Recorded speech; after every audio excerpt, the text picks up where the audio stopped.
Ladies and gentlemen, let me put a little twist on y'all. I'm trying not to blue screen, so I'm gonna have my bodies, gone and disappeared.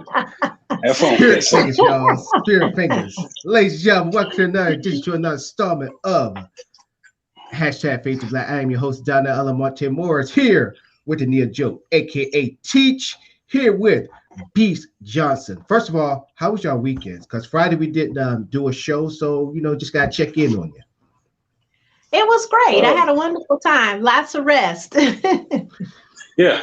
See that? Same here. I actually had a weekend. I actually had time really? off.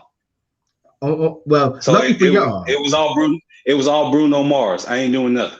I won't do nothing. Hey, it's great that y'all had that luxury, unlike myself. Hey, no, sir. That was like short. That was like shore leave for you. I earned that. Yeah, yes, you did. I give you that. I earned it.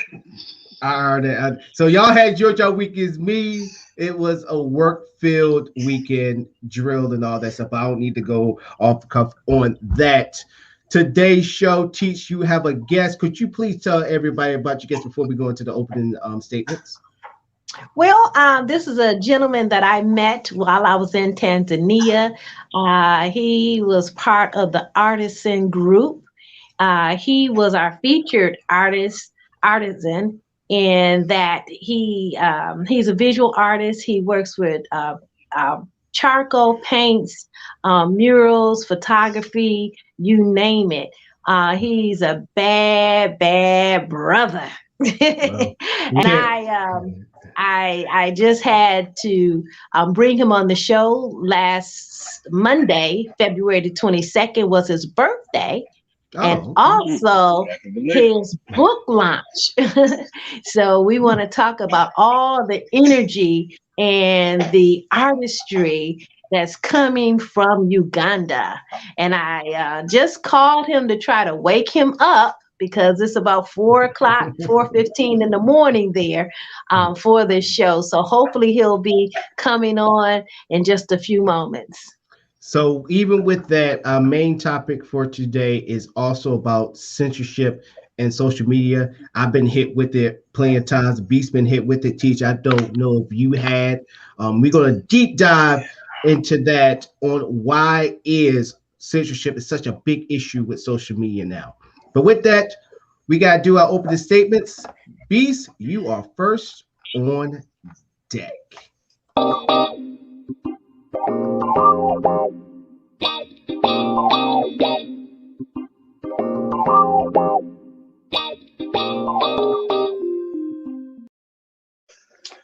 Good evening.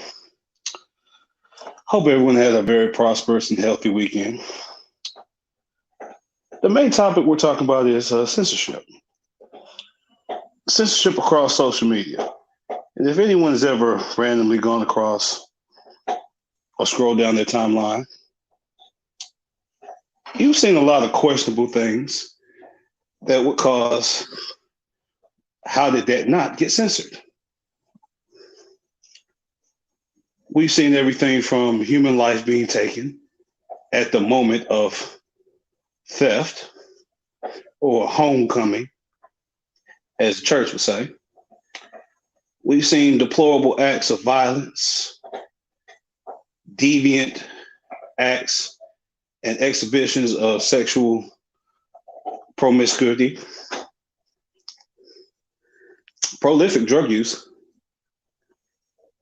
almost on a braggadociously obscene level. And it begs the question, how is that not censored? Yet if I post a thought-provoking statement or post that is made to generate comments and generate a dialogue, that can get banned. That can get censored. I can get banned for an indeterminate amount of time and have access of my page relinquished. Also, I could just be at a party showing love and they happen to be playing music in the background.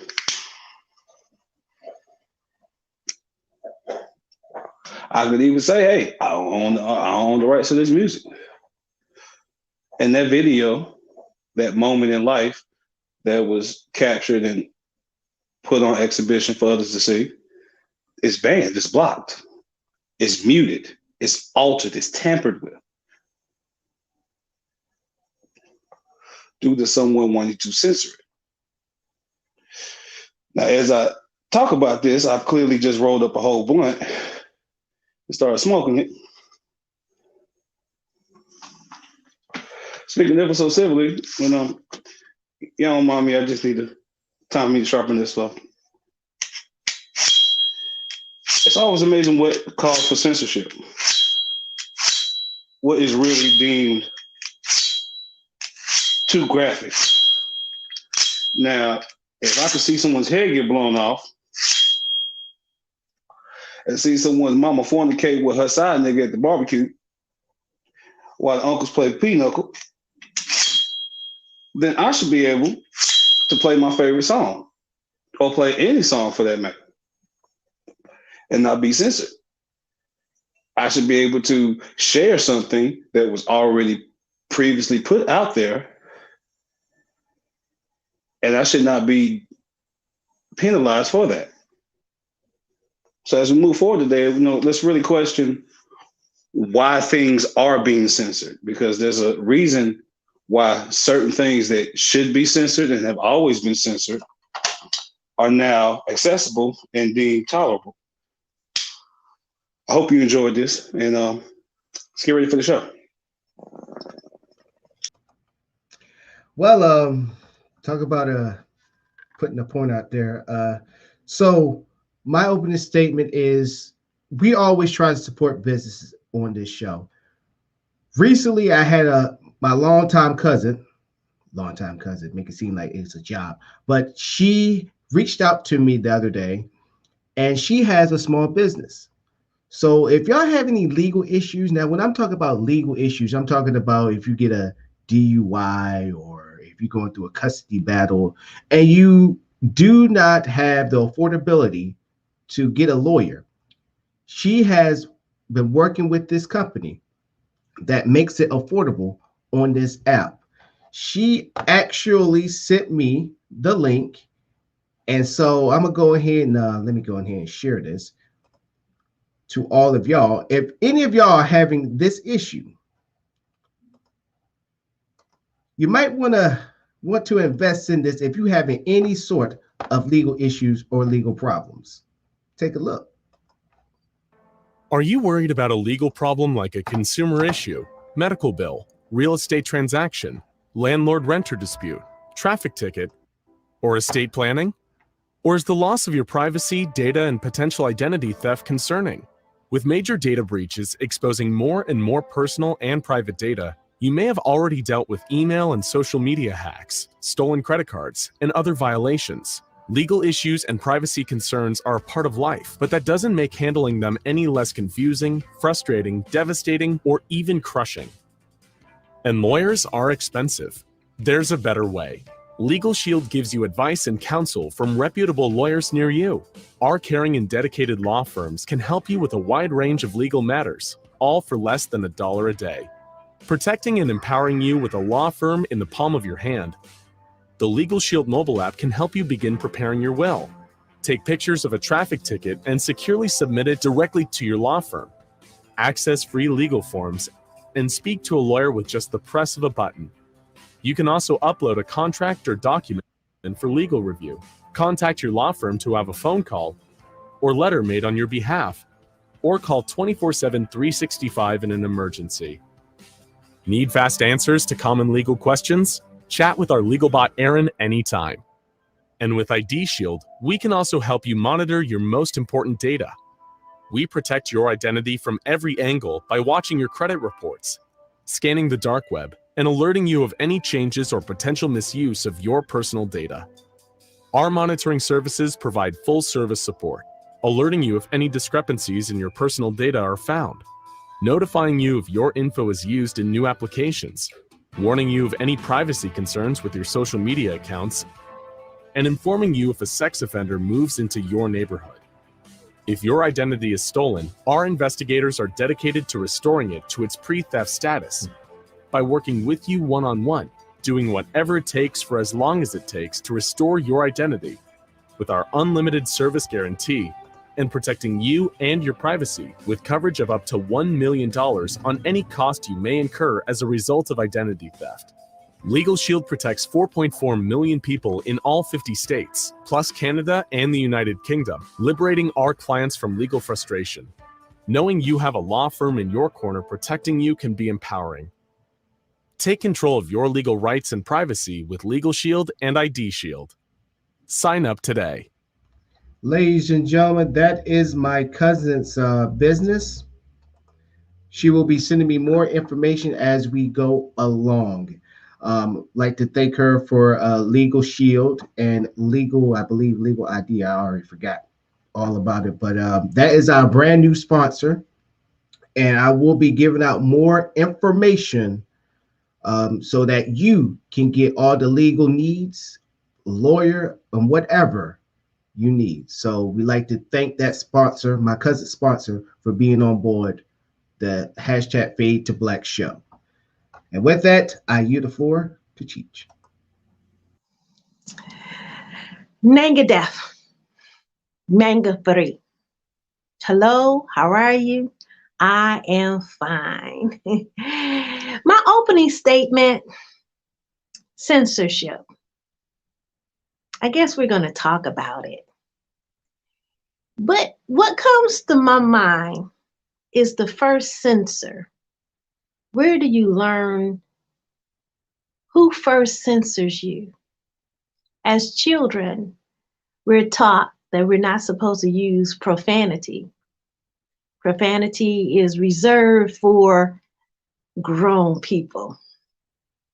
We were also taught that as children, when grown people are talking, that you, one, were silent and you were invisible. You did not have any input into any conversation. And whatever you heard, you were supposed to keep secret. So censorship at home, it begins in the home. And why do we censor? Why do we want to protect information, various levels of information? For various reasons. So think about it on an intimate level, on a home level, and then we'll expand it to the community and expand it to social media. All right, so that's my opening statement, is thinking about censorship at home. All right.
All right, ladies and gentlemen, welcome. now we get into the main story of censorship. Once I give hold on first. Oh, one thing. I apologize to Teach. I'm sorry, Teach. I know my opening statement kind of caught you off guard. I think Teach is about to come out. I don't know if she mad at me. Okay. Oh, she froze. I wasn't sure at this moment. She kind of okay, she moved there for a minute. She kind of froze. I didn't know if she froze or she was just like quietly waiting to unleash the dragon on me. Beast, only thing I can say, what could cheer Teach up right now, if you give us some cheddar board popcorn right now, her favorite flavor. Yes. So, so not only just that, y'all can also get some real cheddar board popcorn too as well. 12 different flavors. They got the new cheesy pizza that's out there. They also got the new lemon cake popcorn flavor too as well. Y'all can order that right now. Just go to realcheddarboypopcorn.com as it's shown at the bottom. And if you're a local here in the Kent, Washington area, you can get that What Up dog. You can get that Popo dog. You can also get the Chill dog. Also the Rubens and the BLT and their lemonade, their blueberry pineapple is to die for if you are in the local area. You can ship that. Yes, so real that sounds so delicious. Delicious. Oh, don't worry. Don't maybe Mr. show Jones. I know you can't. I know you can't ship the hot dogs and everything just yet. Franchise, but look into some bottles. You can ship that juice now. But I can say this though, he is working on some more and also some new ideas. Oh, I know. Speak right now. I'm just trying to slowly bring him over here to the east. That's by hook or by crook. I'm just being honest with my plan. Just letting it be known. So once again, ladies and gentlemen, even if you're not in the area, you can still get that nice tasting popcorn. RealChatBoyPopcorn.com as it shows at the bottom. So let's go ahead and jump into it. So let me go ahead and tell y'all my experience. Y'all probably already tracking them, but I'm gonna let everybody know what I went through with censorship. So the first time I got censored on Facebook was when, and I take this hit, I broadcast the games. You know, I just wanted to test out this software. I wanted to test out StreamYards. This is in my early times using StreamYards. I actually broadcast the game, and it was the AFC playoff and the NFC playoffs. I think that was in 2018. No, I lied. It was 2019. And they come for you, man. Yeah, I had over 300 people up in there at first, and then started to go up to 500 people. And then all of a sudden, somebody was like, "Hey, we can't see it no more." I'm like, "Well, what's going on?" Mm-hmm. You get that dreaded, "Oh, your account has been suspended for about, I think it's like 48, 72 hours or something like that." So yeah, I was like, oh, okay. That was me. I took the hit. I was wrong. NFL, in the middle of the game, they say, "Thank y'all for tuning in," but anything that's not broadcast or from the NFL cassette is prohibited. So I take that hit. But then, as I've been doing this show, I've been getting, the music that you're playing, that's against copyright, this belong to this artist, or if I play any video on here, it will be like, well, they belong to this person right here. You could dispute it. And then they also scare you when you want to fight the dispute. They're like, well, if you fight this dispute, it could cause further actions to your account. And that's how they want to wither you away. But I was like, no, because majority of the music that I use on this show actually comes from an account that I already use that already supplies the music. And ladies and gentlemen, I'm happy to say I won all those disputes. And I almost forgot about when me and Beast, when we first met, when we first did our interview with his music, his got disputed because his music was copywritten, which he's the one that owns the music. So with all this going crazy, why do y'all think Facebook is taking this step of being as people will call it, the copyright Nazis that they are? Why are they now all of a sudden they care? I'm gonna leave it to Teach. I'm sorry. Well, can you hear me, because my everything is frozen on my end. Yeah, we got you. Yeah, you good. We can see you. Okay, you can hear me? Mm-hmm. Okay. Well, one, when you do your stream, that's a publication. And when you use someone else's work, you are infringing on the copyright.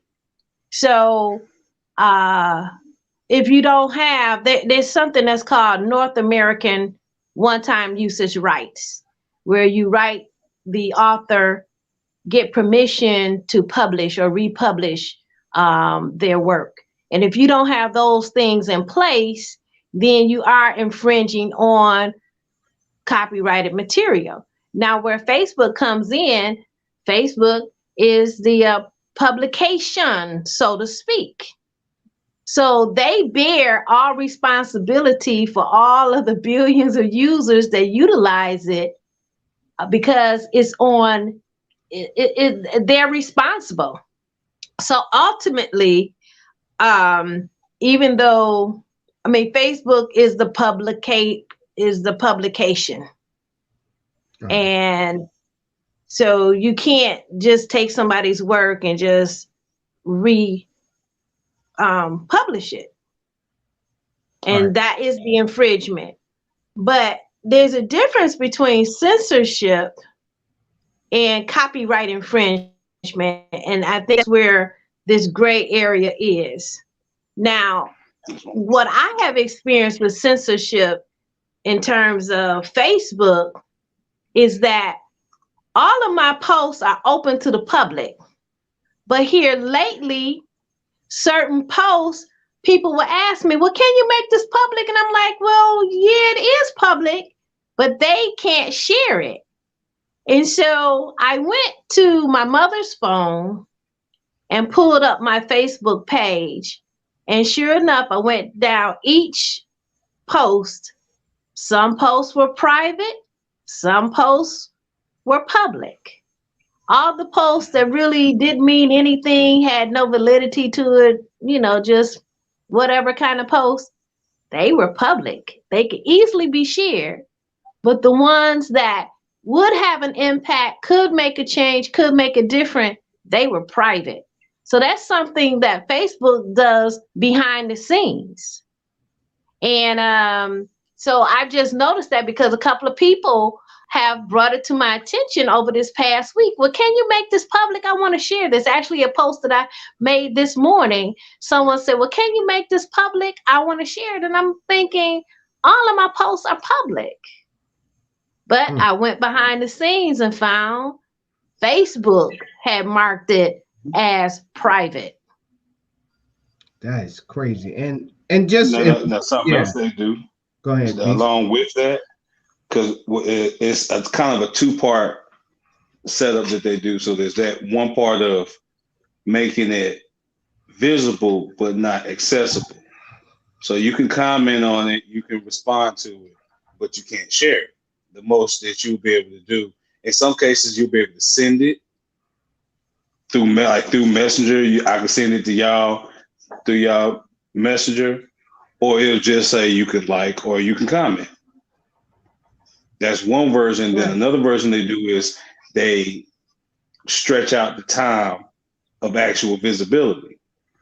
So all three of us actually are, let's say we all actually live within the same city. We're close on a day-to-day basis or on a consistent basis, to where if I share something, they should be able to pick it up rather quickly, because we're all in the same vicinity.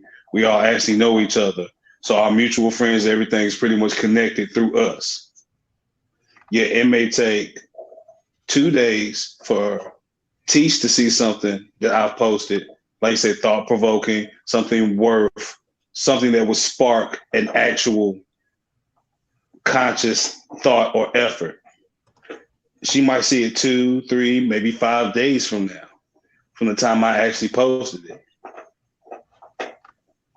Yep, I agree. I've she might experienced that as well. She might see it, and then she'll see it again. Or next time she scrolls through my timeline, it'll say, "You saw it yesterday," but it'll say it's been up there for 5 days.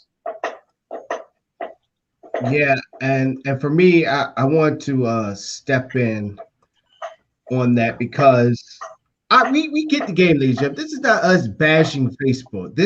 But what we're saying is not something that's a figment of our imagination or it's just us. It's happening to a lot of people. We understand. It can be actually pulled up through your settings. Right. And, we know the game. I respect the game. Facebook is a private entity that can basically do whatever they want. If they feel that teacher's post is maybe too radical, they can take it down if they want to. But here's the thing, too. As you said that, I just thought about that.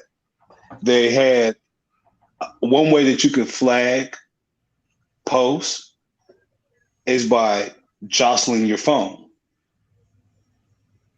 So if you are mobile and have Facebook active and I happen to actually be looking at a video or just a post or whatever, and your phone gets to jostling, you could actually flag that post. And then that post is suspended. A lot of people are being flagged and censored because, like you said, Facebook has eminent domain and they have structured their platform to a degree where unconscious movement and effort of the user can lead to censorship. So they themselves don't actually have to necessarily censor everything. They could just set it up to where if the phone moves, because it has to be connected to your phone. Remember, when you open up Facebook the first time, it asks you to allow access to the phone and all its functions. Correct? Yeah, from the camera to the phone. Yeah. Mm-hmm. So it shows you all these. Why wouldn't it? If it has control of your volume, your phone, your camera, why wouldn't it have control of the vibration settings and any other settings that are in the phone that you actually have to scroll through and look for? Like, I didn't know that myself until somebody posted and I did it, and bam, it flagged it. But what the hell? It's that easy to flag somebody? Like literally, just and then you got people out there just flag, Exactly, yeah. that too. But when you have it set up like that, like you could take all that. Kind of goes without saying. You got the trolls, you got the malicious intent, but then to have the programming set up to have access enough to your phone to where I could just have it in my pocket and it still be on. And I jostle and down, I done flagged 4 or 5 people on my timeline. But the thing that without even thinking. Yeah, but see, the thing that kills me though, with all this censorship, I understand Cheech made a great point about the difference between, copyright infringement and then and then going with the free use act. So every time I do this show, that's the one thing I post out there. We can use it for free use for educational. That's the Fair Use Act. Yeah, that they have set up because of this. Yeah, and to discuss about whatever we're talking about. Like majority of the time, we talk about other YouTube videos and all that stuff. But now it seems like we can't even do that. So like when I put up The View, when we was talking about The View, about the episode when we was talking about Van Jones, Disney instantly jumped on it and was like, hey, Facebook, get them.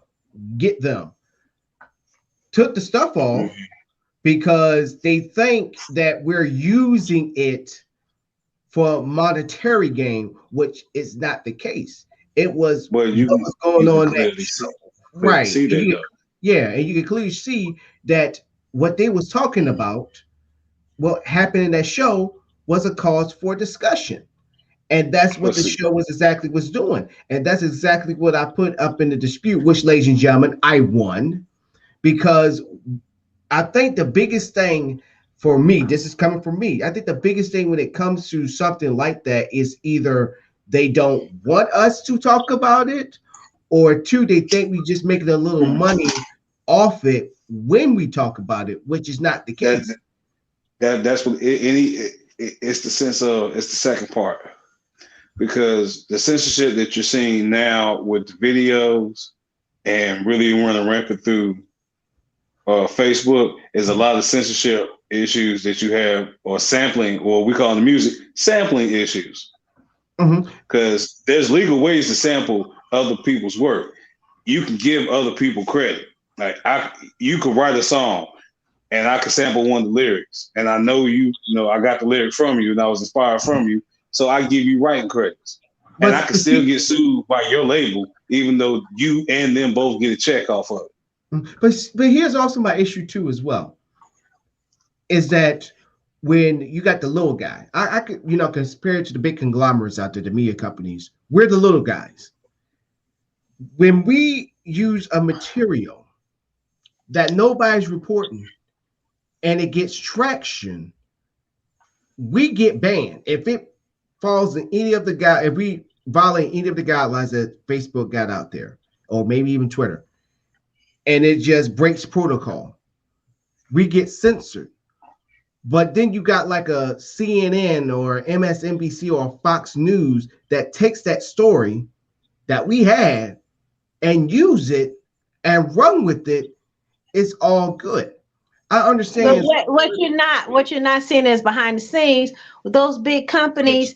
They probably have agreements for usage, one-time usage or multiple-time usage. They have agreements that we, the public, may not be aware of, and they have legal teams that analyzes their information. And because one thing they don't want to do is get sued and give up money that they necessarily, just don't want to part with. So they're going to have agreements to cover themselves.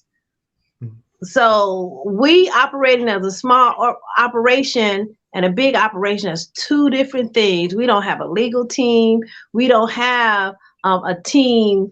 If you go back and listen to Florida Evans or James, what's his name?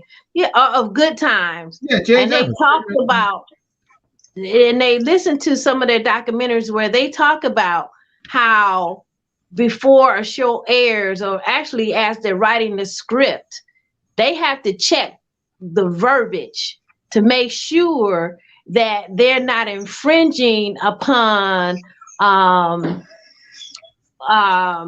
categories of words and shadows of words, shades of meaning, before they even get that film to the cutting floor. So censorship is big business, and is ultimately meant as a means of control.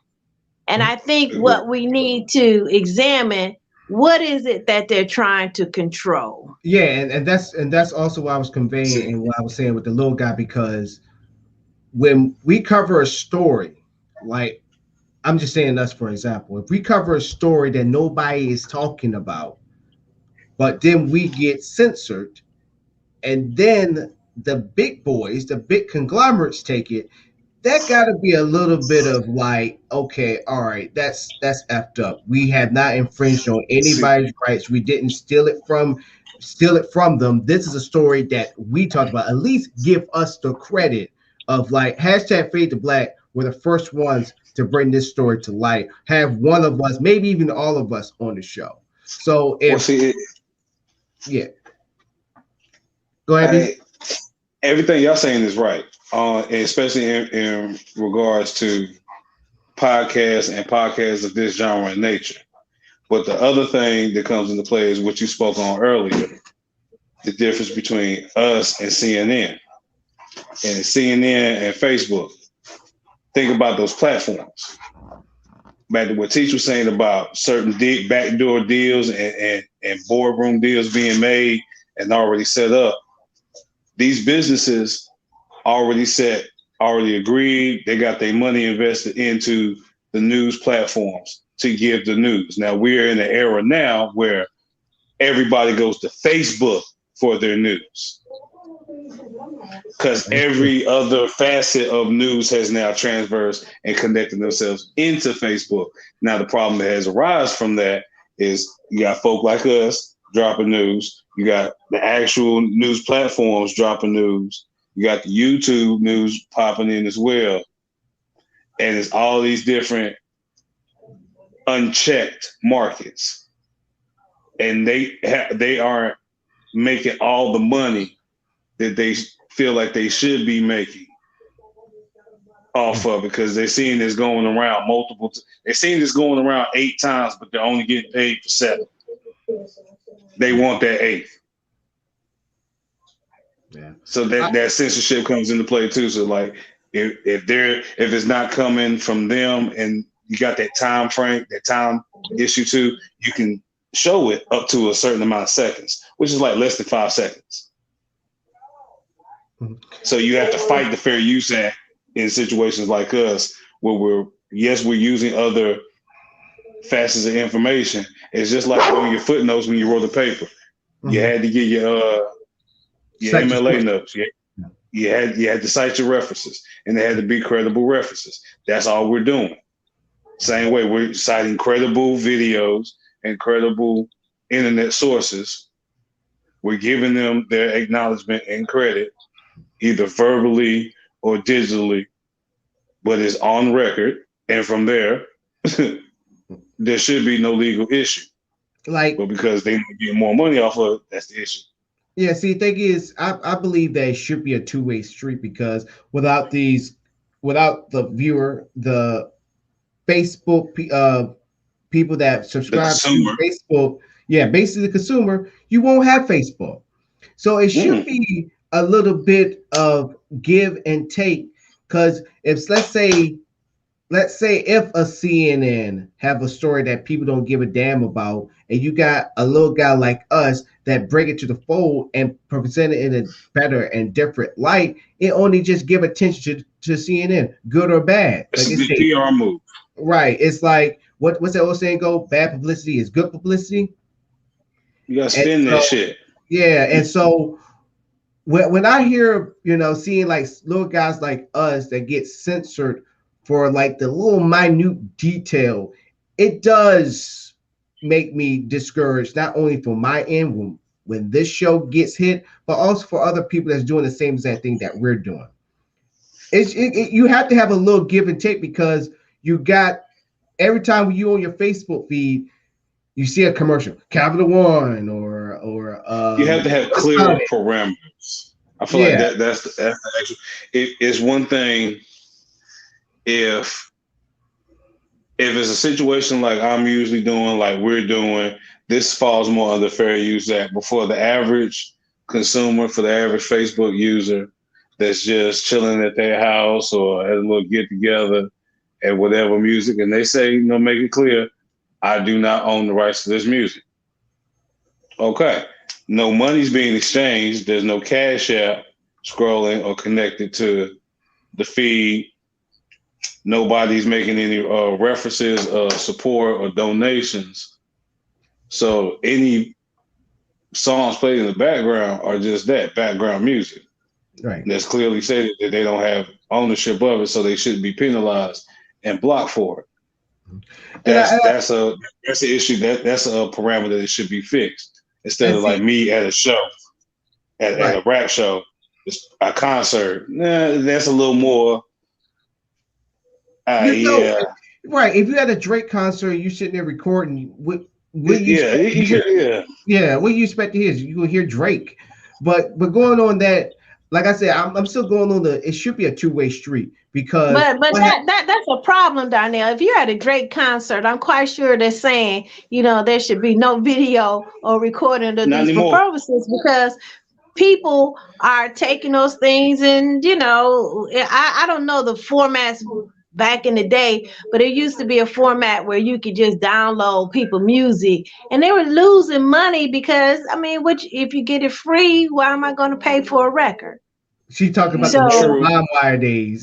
True. That still does hold weight, but it's kind of weird now because like in old school concerts, you used to have the lighters, the visuals of everybody with the lighters in the air.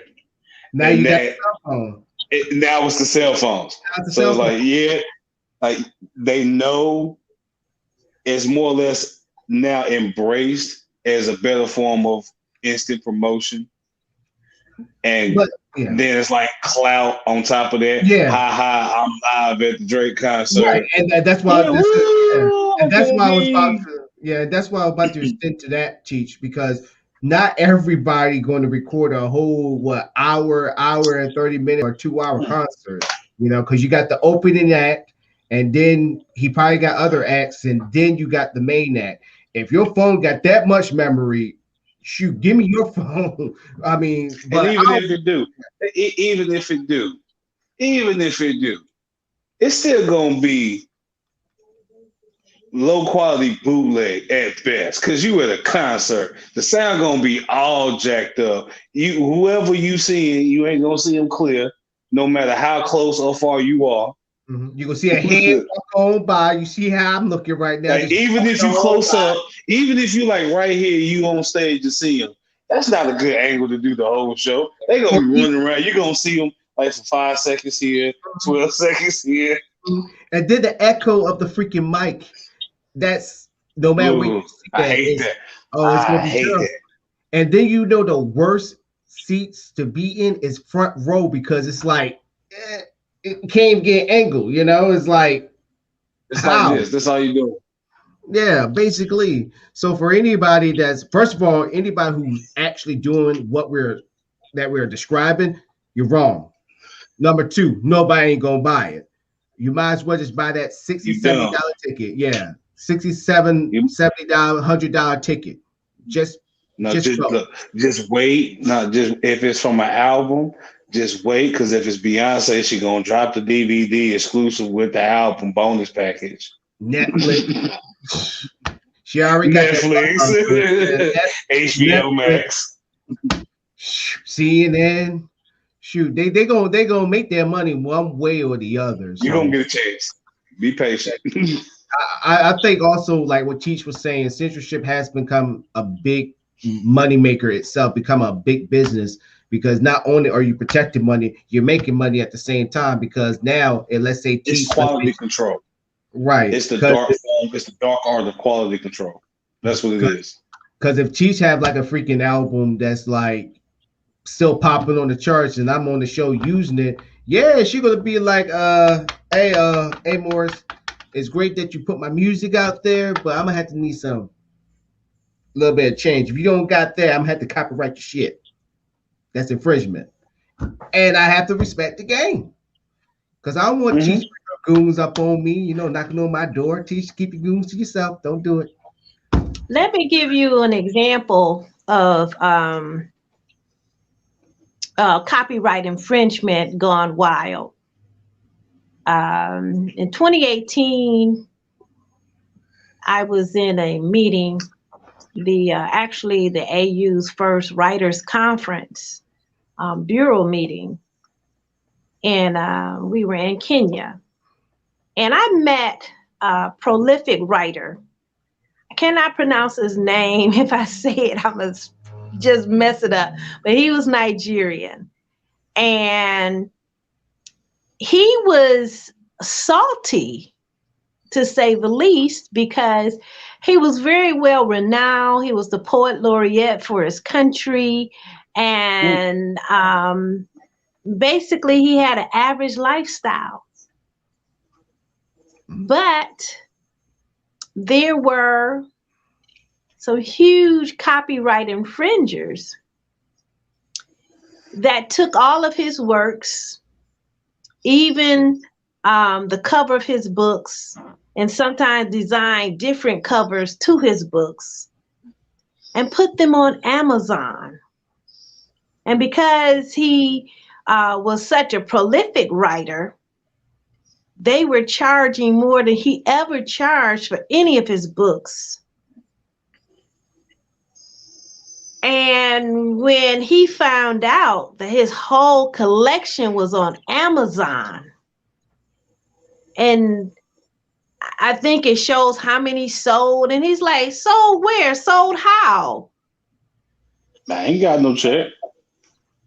Exactly. And so because of the international laws, he has yet to be able to pinpoint the person or organization behind copying his work. The most information that he has is that it's coming from China. And so this is a big problem. This is a big problem on the continent of other continents taking, just right out stealing people's intellectual property rights and making money off of Amazon and other not so popular websites. And so me as a writer, I feel his pain, because you strive, you create a work, you create a body of works. You hope that your works will in turn create a livelihood for you. And you find that it hasn't created the livelihood that you think, and then somebody else is getting the livelihood that you thought that your works could do. Somebody got to get shot. I'm sorry. Okay. So infringement, I have a real issue on infringement of copyrights and intellectual rights, because people, his works were copyrighted in his country, but they're being produced in another country where those laws. Because they weren't copywritten globally. Exactly. And so that's an issue. So we have to be careful in utilizing other people's work. There's agreements. You can contact the author and ask permission. Sometimes they say, yes, you can use it for free, or you can use it for a fee. When I was writing my dissertation, I went to the library and the archives to get pictures and photographs to go along with my story. And I had to write and ask for permission for them to be published in the book. I also had to ask for permission for them to be utilized in other print media, because I had posters made. I had to ask permission for them to be on the web. So there's levels of permissions that can be granted. In my case, because the person was deceased, and the curator of the collection at the library, they give the permission free. But the thing is, you just simply have to ask for the permission. And if you go through my book, you'll see that this picture came from such and such a collection with permission granted. So it's duly noted where the picture came from and who gave the permission. So these are things that when you're in the public eye, this is how you cross your T's and dot your I's. Because the last thing that you want is to be involved in a lawsuit that's going to eat up whatever little bit of money that you have made. So as far as infringement is concerned, for me, that's a big no-no. And you should be aware of where you're infringing and where you're not infringing. You should be aware of publication.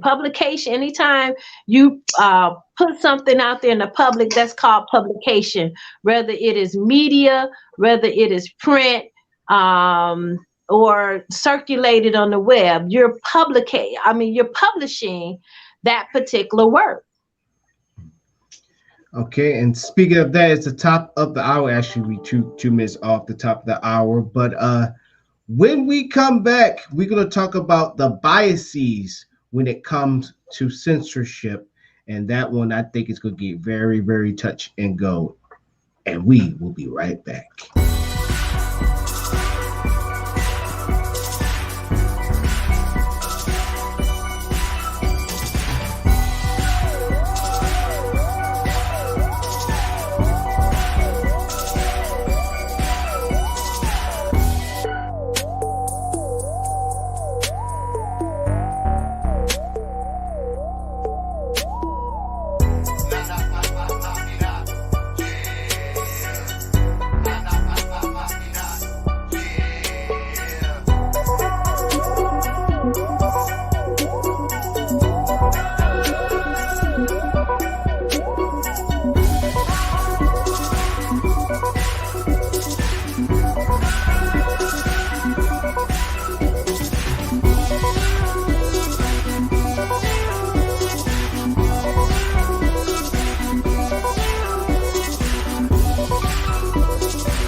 Yes, ladies and gentlemen, we are back just like that.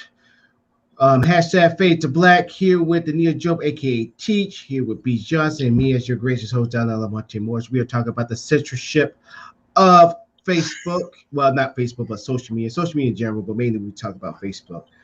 So now let's talk about the biases of censorship on social media. Now, the first one that comes to mind, he has been a famous fixture that I keep mentioning on this show, was when I think it was, correct me if am I wrong, 2018, where Minister Farrakhan was banned off of Facebook, off of a post that he made. And it was a big outrage of, definitely from the Black conscious movement, not only just Black conscious, but from the Islamic faith and also from Black people that were saying, why in the world you're going to take Mr. Farrakhan off, but you still got all these other white supremacists like Rush Limbaugh, people like them still on the site. So what do y'all feel? Do y'all believe that there's a bias when it comes to censoring on social media, or you think? Oh, yes. Yeah. Okay, go ahead. Of course. Most definitely. Like I stated in my opening statement, you could randomly go through anybody's and ask anybody how many times they've randomly just run across a video or a picture of something that you were taught that is never to be shown amongst the public eye. Like I said, I've personally seen videos on my timeline that people have shared of, like I stated, of an actual grandmother fornicating with her side dude at a family barbecue. They pulled around the corner to show that there was an actual cookout going on, and this fornication was happening not less than 12 feet away from the uncles playing cards and dominoes at the table. But this was on Facebook. You hear about the story of the boy that was shot on Facebook Live. Yep. Plenty of times. Yeah, several Facebook Live murders have occurred. You have sexual acts that are deemed pornographic for a reason, just randomly on the feed, or you have access to it on Facebook. That stuff is fully cool, which, let's be real, we were all taught that shit is what is the definition of censored. When you think of censorship and things that are censored, everything that I just described is censored. But we have full visual access to this. Well, I'll go a step further. And this is a real issue with me. Anytime there's trouble at the secondary through elementary school or elementary through high school, they go to the school, and what do they show? They show the little sneakers walking down. To protect the children, they never show the faces of the children. Think about it. When you see it on the news, they may show the back of their heads. They never show the faces because they want to protect the children. But let a 6-year-old say that he wants to be a transgender, or he's a boy trapped, or he's a girl trapped in a boy's body. They will plaster him and his story and his sexy lingerie all over Facebook. And I call it child pornography and child prostitution. And people say, well, why would you say that? I said, because they're advertising the little boy. He's 6 years old. The only thing he should be concerned about is 2 + 2 = 4. Well, subjugating his verbs, learning a little bit of history. But he's dressed in sexy lingerie, saying that he's a boy trapped in a girl's body, and this should be circulated on Facebook. No, they're circulating and prostituting him. That's another form of pedophilia that they can advertise who's up for sex sale.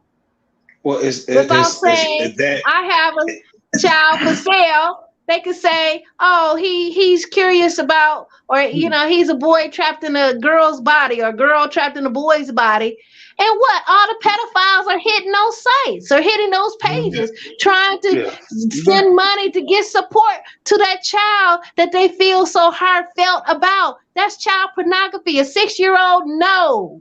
Hell no. Yeah. You see, it's the over-sexualization, it's the desensitization and over-sexualization of the youth on top of the oversharing of the oblivion and ignorant adults, because you got that side of it. But you also got every single mama, every fucking parent, every grandma, every auntie that got every bit of their kids plastered on Facebook. On every stage, we going live at the first doctor's visit. So we ain't got to hear. We gonna get a glimpse. Look here. This is how observant people are when it comes to social media and just having common knowledge of things. We recently had some bad winds hit, and piece of tree in front of my house hit my roof.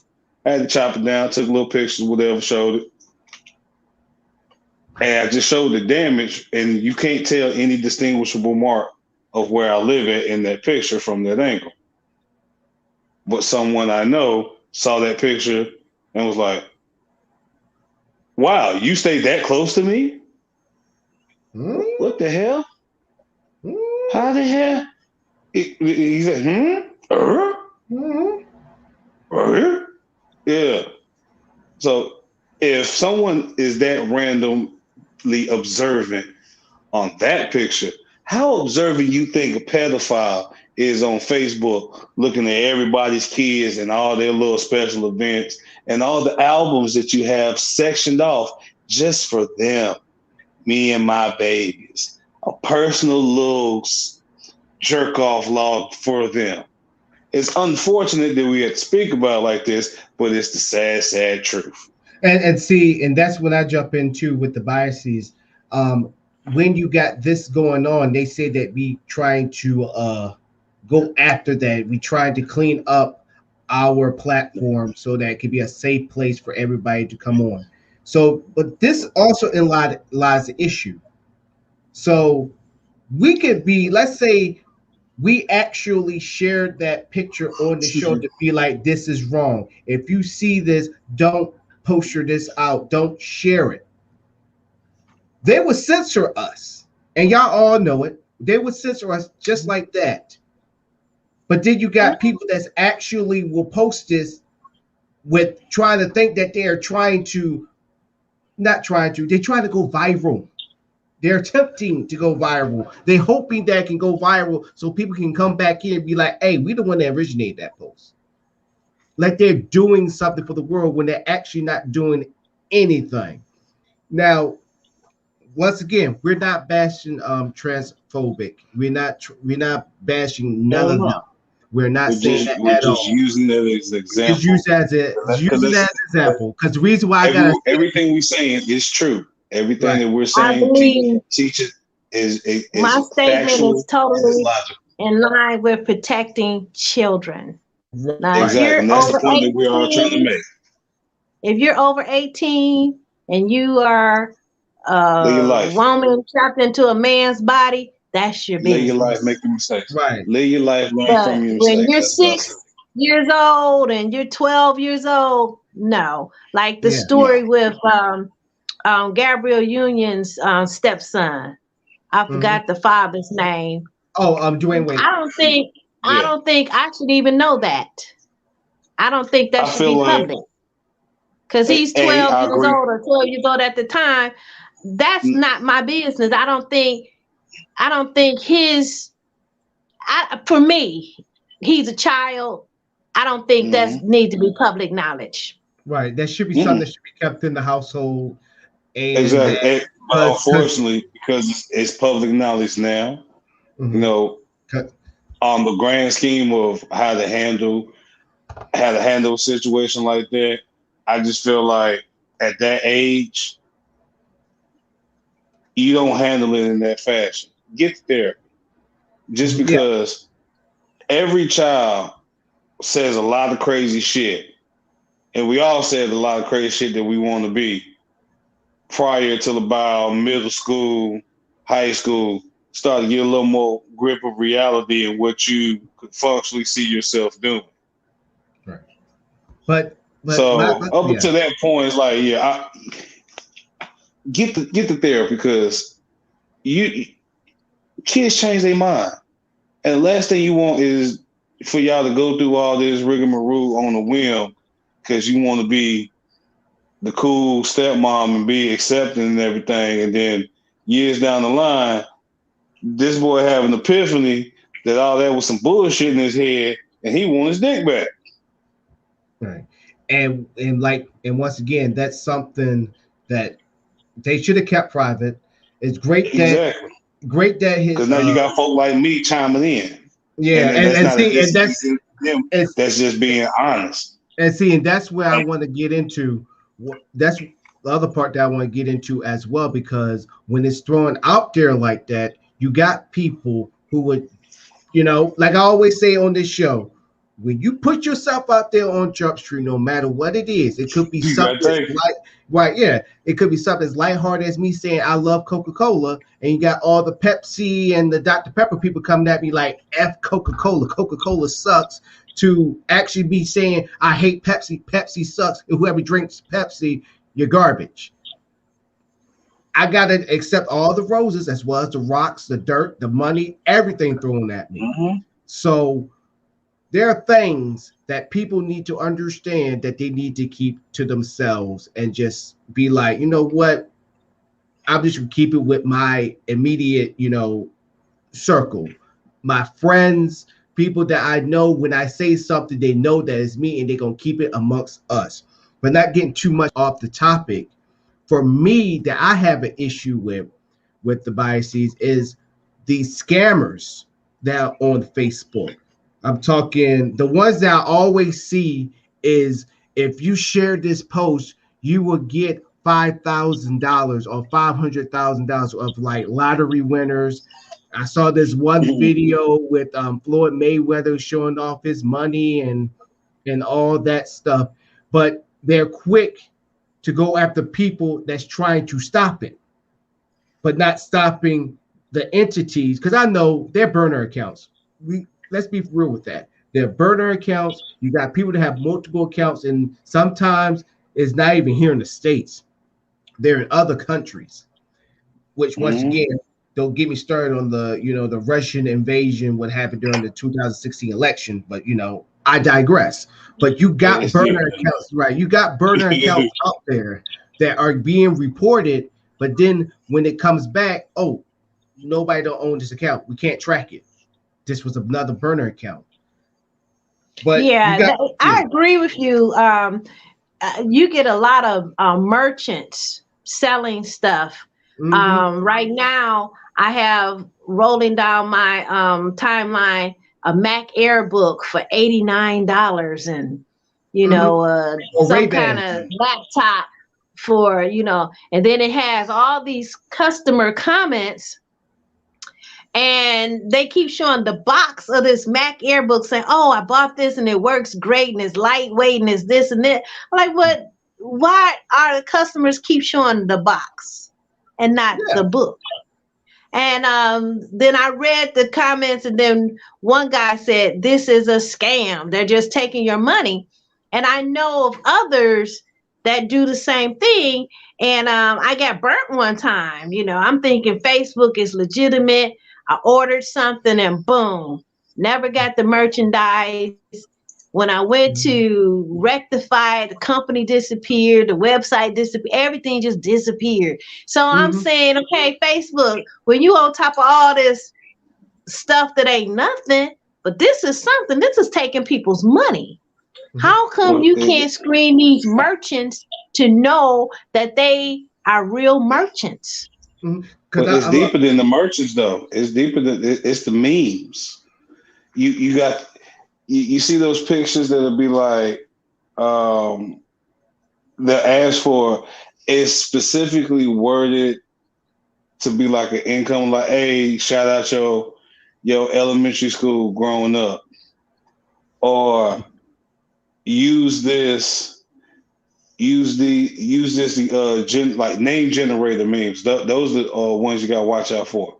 Name and birthday generator memes or combinations that ask for like your first and last name, initials, or some kind, or your birthday to generate a name or a phrasing. And it's usually clever, and then they kind of encourage you to comment. Like they got a country one that'll be like, use your first initial, will I be your last initial, son of a gun, and the month you were born. Will I be a son of a gun that done shot up out of the molasses pit? That's the generator. But you just gave them key information they could legally just go back to your page. What was that? AR? Alex, right? Oh, okay, bam, gotcha. And also with Instagram, I keep getting now, not only with scammers when it comes to money, because I still get those too. Also, you will have the pornography too, because Beast, you probably get these ones too, where they be like, "Hey, you want to see my profile? You want to go ahead and see it?" I get because I'm an artist. I get those that try to come on as fans, and when you click on their page to follow them back, you don't see any information. The numbers just don't add. They ain't got like half a dozen to a couple dozen followers, no pictures, but they got 7,000 folk following them. Like, yeah. Or you can just tell that the photo is or you can tell that the photo is fake. You could just look at it, because nowadays people would take that photo and they will look it up on Google, and they will find out that this is just a giddy image.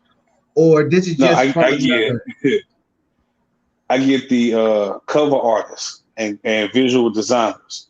What they do is, because I get a whole bunch of them that'll just like come through like a bunch of stuff. They hit you up and be like, hey,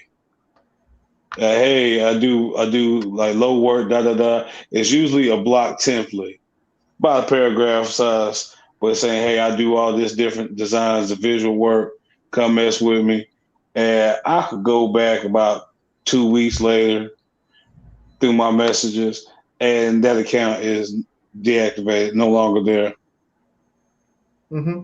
Or when you But they're call talking them about out. that, Yeah. you can't call them out because they do multiple, and when I say multiple, I'm talking about in the hundreds of accounts across social media and across various genres and demographics. Mm-hmm. So as soon as you call them out, like as soon as I call them out Their account on goes blank. the music end, they've already moved on to your merchant scamming where you and Teach. Yeah. Because but see, the thing is, if you're trying to clean up the mess that you made in 2016, and you quick to stop people from using other, network stuff, we expect you to do that when us, just regular people, even the little guys, run into this issue. We expect you to jump on it, right? Because sometimes when you report or flag these entities, it's a questionnaire that goes with it. It's like, okay, flag, this person is a scammer. And then you got another question. It's like, yo, like, this person is Or literally scamming me. or in the case of censorship, because this is Mm-hmm. funny, you get rebanned for stuff that you've already been banned for Mm-hmm. months to I just got a recent ban over a video of me practicing from over 2 years ago that I already disputed and won. That's crazy. And see, I just say, give us that same justice that you give for the big guys. I know they pay you money, but that's all we're asking, because you literally got gullible people out here that legitimately think that these are actual real people behind these profiles, that they are real people that got all this money or won all this money, or an organization like the Publishing Clearinghouse, because they use the Publishing Clearinghouse too, by the way. Y'all watch Oh out for man. that. And Well, I ain't never believed that in the first place. yeah. So I mean, so they will, like Beast was saying, they will ask for your name, they will ask for your address, even your email address. Your email address, and they're gonna give you all this spam mail, and you're just gonna be like, yo, where's this spam mail coming from? well, Like, no, once the again, spam mail comes from third party apps. And they can slip through any and every app. So they're in Facebook.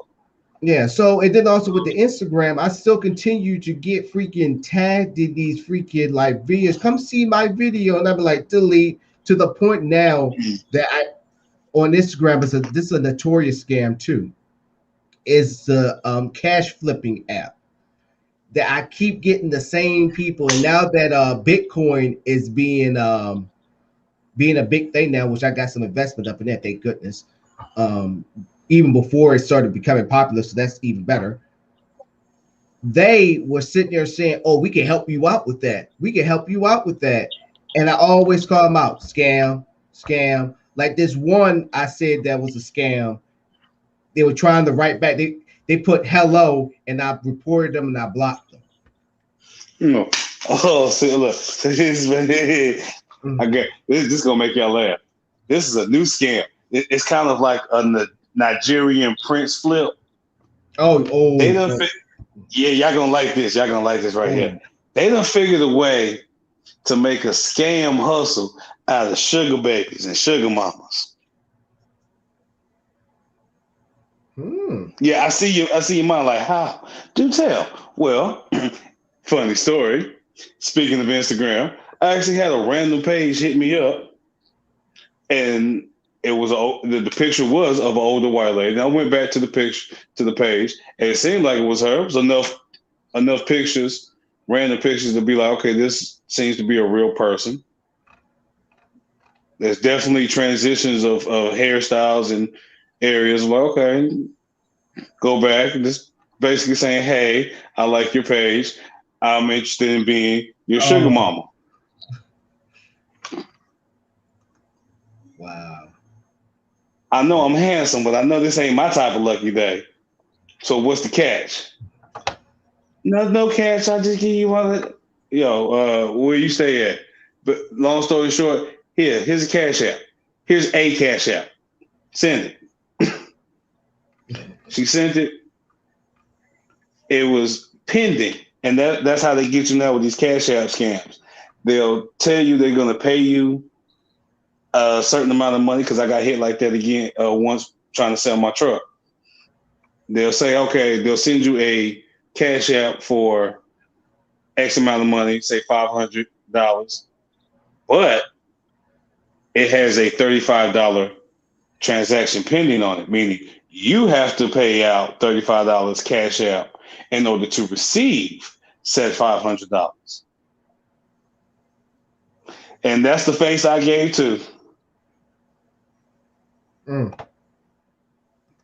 Good grief. Mm-hmm. Man. I'm going to bring a little bit of humor in here. Donnell, with your failed blue screen, you look like Mr. Head. I know, right? I know. Look at this. Well, I mean, right now, he look like a weird floating. I'm gonna go ahead and say it right now before they fuck him over. Mr. Potato Head. He will always be Mr. Potato Head. There's nothing gender fluid about a potato. Look, ladies and gentlemen. That's why we have Mrs. Potato Head. Look. I'm running the scam right now because I'm saying I'm the live logo of Cheddar Boy Popcorn. Cheddar Boy, watch out there now.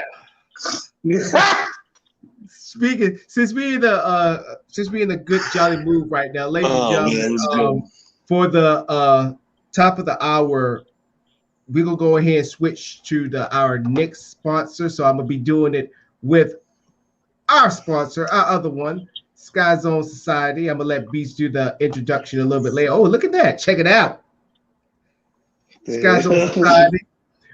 But appreciation. Did you turn it in your settings? Did you turn it to blue screen? Yeah, I turned the blue screen. I just wanted to see how the blue screen worked, and as you can see, it worked. I forgot my hoodie is blue, so that's why it's like this.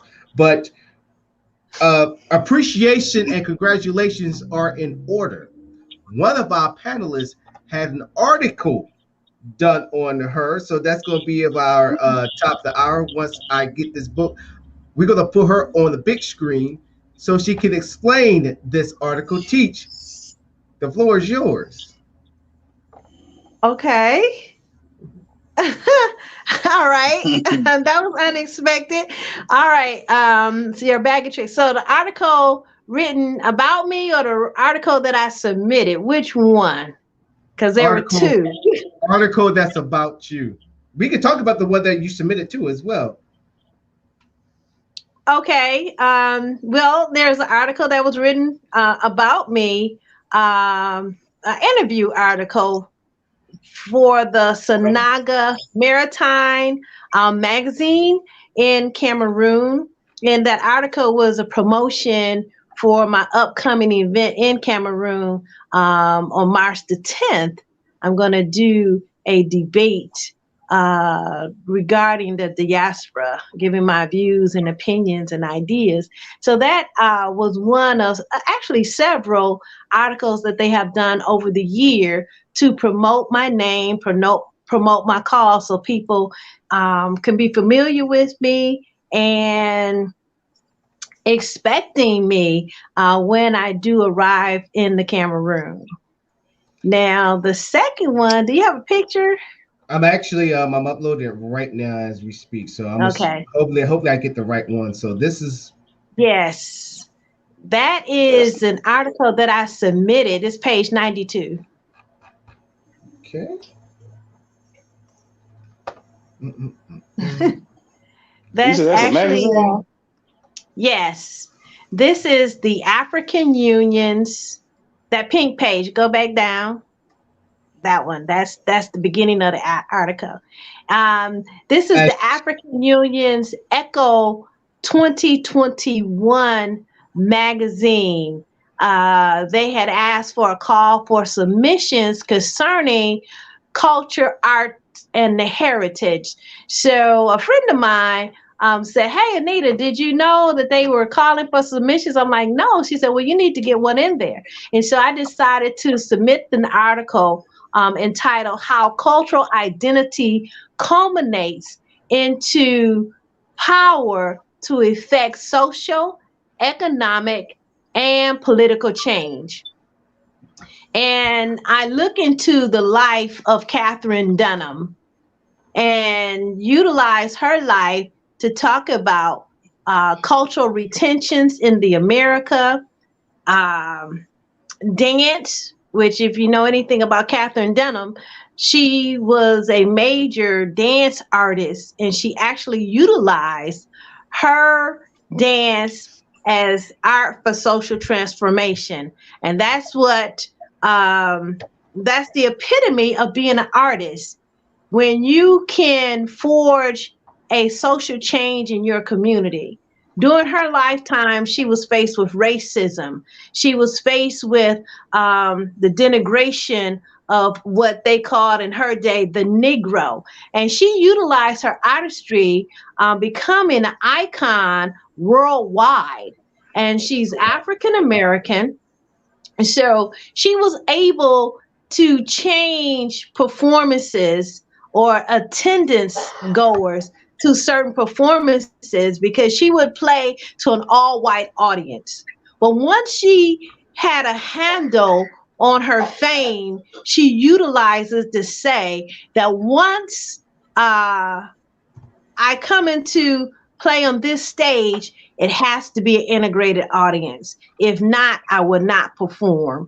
So she would do that not only in the United States, but in Europe and also in South America. So she utilized her art for social transformation. And that's what artists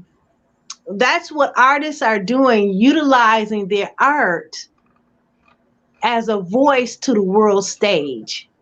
They can go in and find the cancer in our society and they can create an art that people of all races, all classes will enjoy, and that will speak to them on a soul level, that eventually you'll begin to see positive changes in the society. And that's what that article is about.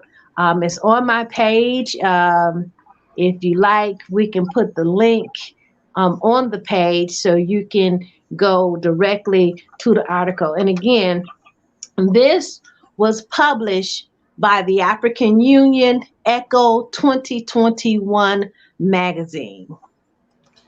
so, ladies and gentlemen, this also proves, I'm also going to show this other article that's also off of Teach's page. I'm going to go ahead and share that real quick while I'm about to explain about Teach.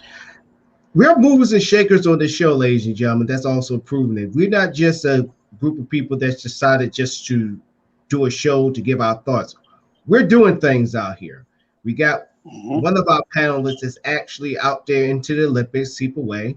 We got Teach, who's also a professor, but also she works for the African Union. And we got Beast, who's actually doing his thing with his music and also filmography, if I said that right. And then for myself, even though I'm in the military, I'm also doing the moving and shaking on this show, getting sponsors and telling people about this show. So it's just not a group of people just doing this for fun. We mean what we're doing. I just put it like that. So this is the one that article that's about Jesus. Go ahead and make this a little bit bigger. So when you did this article about yourself, Teach, when was this done? That was done last month. They just sent me 4 questions and asked me to answer the questions. They really didn't tell me that they were going to put it in an article. They just said, "Oh, just answer these 4 questions and send it back by such and such a date." And I'm like, okay. And I answered them very briefly. And then the next thing I know, I got a little email like, hey, look, we featured you in the Sanaga magazine. And I'm like, oh, okay. Because I was also featured in the Cultural FM magazine, which is a radio station. And they're the ones that's actually hosting the festival next week. So I was written up in that magazine, but this one I totally didn't know anything about it, and they didn't tell me. They just said answer these questions. So they've been promoting me on the radio, in print media, and popularizing my name. A frenzy has been generated for me to come to the Cameroon. And since you're talking about me, I want to move around just a little bit. And I just wanted to show the viewers this little setup that I have here. If you can see, these are the tablets that the donors Including me. including Danielle. So these are the tablets. Let me just take this off of here. That was purchased. As you can see, we have all the cases to go with the tablets. So they'll be able to just like sit them at their desk and operate them. And so just give you a view of all of these. And this here is the Wi-Fi router. I actually use this when I go to Africa.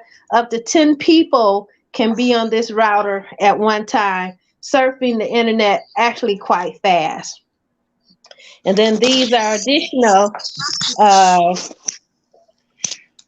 tablets and also cases. It's a different model. But we have cases for each and every one of them, because the last thing that we want to happen is that they get careless, nervous, and drop them. So we're all ready. We're actually going to do some packing tonight, taking them out of the boxes and bubble wrapping them for transport.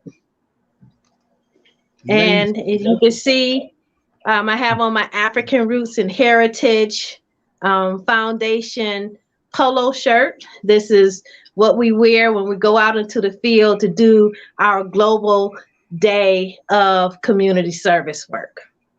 Ladies and gentlemen, that's right there is your money at work and getting the results. Where she didn't have to find that donation for 7 years and everybody's still waiting on where's our money going to. So now you see when there's your product. Yeah, there's your product, there's your payoff, there's your results. That right there. That brings not only hope, because hope is when you don't have anything, and that's the only thing you got is hope. That's not even hope. That's right there showing, hey, when there's a will, there's a way. And Teach, you found that way. You're about to change the lives of these kids when you go down into Cameroon to this school. Probably never held onto a cell phone unless they borrowed it from somebody. Probably never saw a tablet in that close up before, only on TV, and probably never been that close to a wireless router. And that right there is, you're changing these kids' lives, not even their lives, but also the teachers and the faculty of that school. Do they know that you're coming with all this stuff, or are they still thinking that you're still in the process of still getting donations? Well, I have sent them pictures to let them know that I have I have the merchandise, and we even have a special letter from the mayor and the principal of the school, because we are going across the border, and so I needed some added protection, because usually, they allow you. I'm taking this as a carry-on. And it looks like a lot of stuff, and it is. Well, I mean, the actual tablets, I'm taking them as a carry-on. The cases are going into my luggage. I don't care about that. But we had to have a letter, and I did a full inventory list of all the IM, EI numbers, and the serial numbers. And the letter states that as the executive director, these items are to be donated to the Bosco Secondary School. They are not for resale. They are not for any type of merchandising, and definitely not subject to any taxes at the border. And so we had to go through those measures to make sure that we can get them safely delivered to the schools. So you spoke about the children not having access. And that was the thing that moved me to do this, because when the pandemic hit our country and our country shut down, our school systems were able to give the students tablets or notebooks so they can continue their education. In other parts of the world, when the schools closed, they just simply closed. And so that put those students behind. And I thought about how can I make a difference in their lives? How can I allow them or help them continue to be competitive in this world?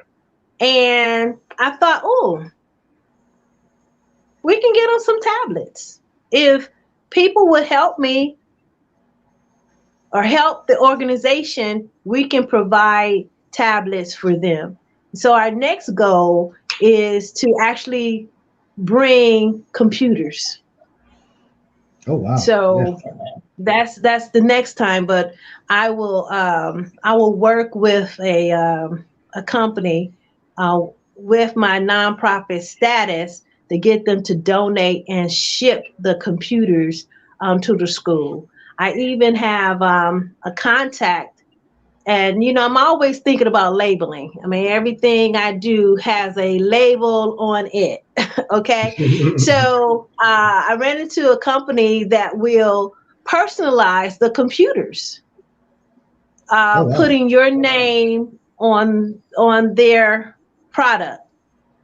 And it doesn't cost any more than you would if you would just have a computer built. And they're relatively reasonably priced, and they do them in bulk. They prefer bulk. So if I can raise enough money and get that computer company on board, then we will put our company's name on the computer.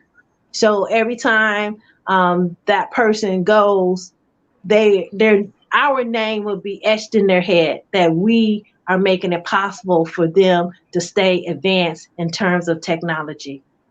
I realized something. This whole entire other half of the show has been about teach endeavors. This is great. And yes, Facebook, cool. Yes, Instagram, yes, YouTube. You can't censor this.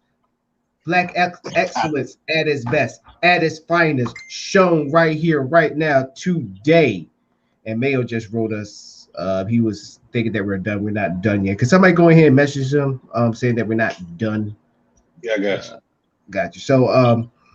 So yeah, and see that teach. You got me another idea. We should talk about nonprofit, and I'm not even gonna lie. You said this on a show countless times about chocolate off of the when you talk Costa Rica, correct? Costa Rica. Chocolate. You saying a chocolate factory or off of the islands of I forgot have a distribution with Africa, and you saying that they were famous for their chocolate their cocoa. No, Cote d'Ivoire, Ghana, and Cote d'Ivoire. And then also the coffee.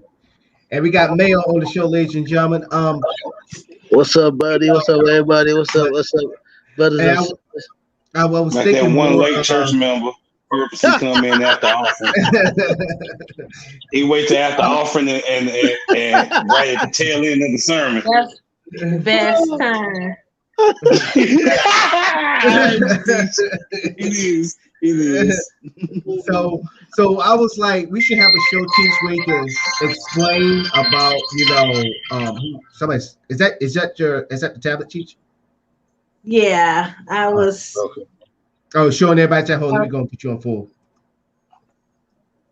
Go ahead. Okay. Yeah, Just letting y'all know these real. The resolution of the screen. Right. Tablet. Yeah. So that's a tablet.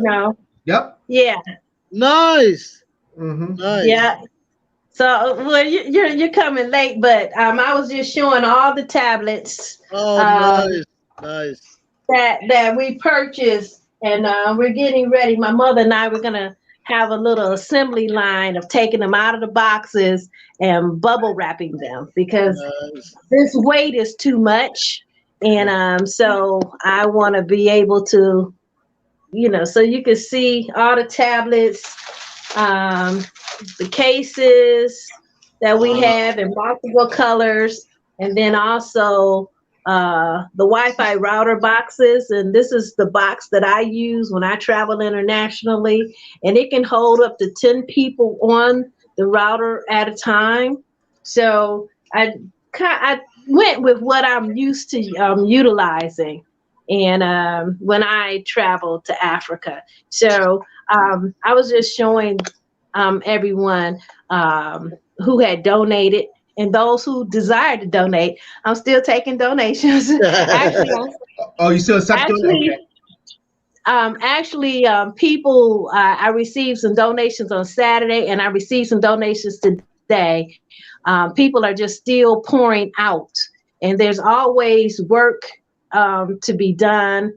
And when we finish up this project, I was just telling them that we're going to start a computer project, that we will actually get computers in the schools. So this is a temporary fix, but this keeps them where they can go on the internet and do some research where they may not have a local library, but they need that information, and we can put that information in their hand through these tablets. This is a different brand, so doing 2 different brands, but I was able to, buy them in bulk and get a good price for them.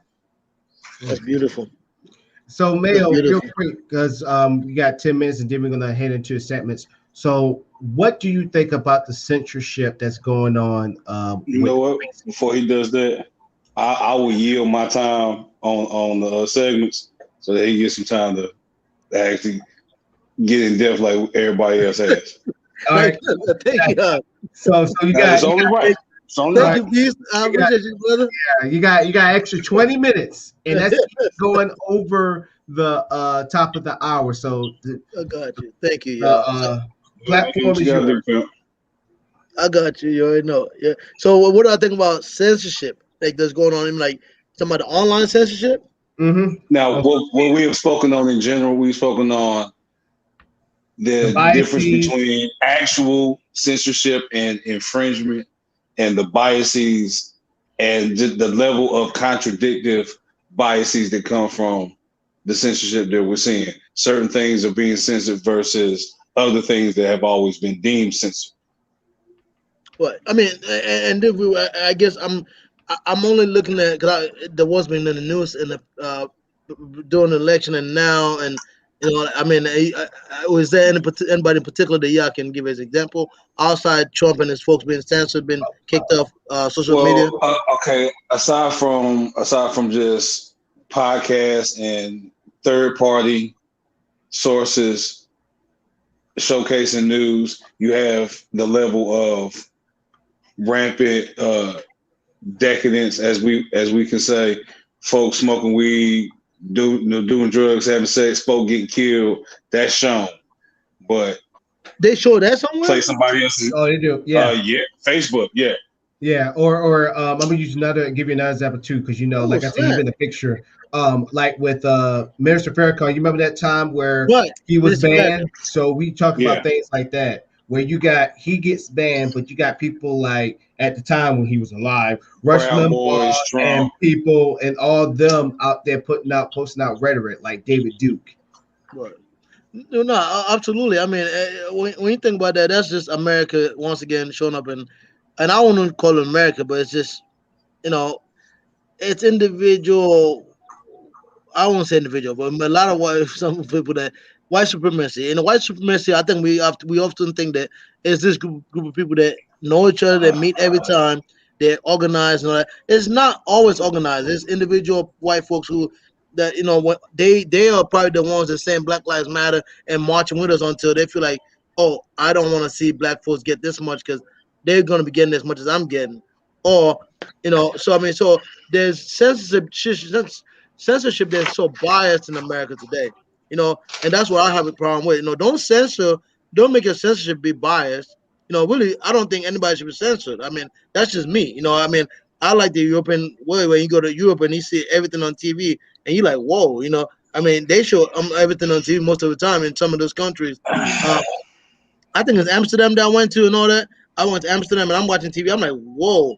I mean, they in the commercials they got people that are naked in the commercials doing all kind of crazy things. So I mean, and I'm like, I had a culture shock. So I'm more of like, don't censor anybody. But the part I really don't like is if you're gonna censor people, make sure you don't do it with bias.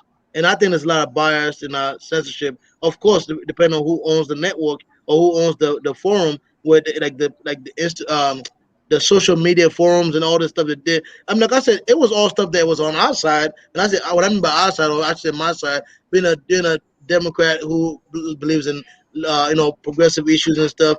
If you censor Trump and all them, for me, it's like the fact that they're getting hit. Some part of me is like, I guess because I believe what they say might not be true, whatever.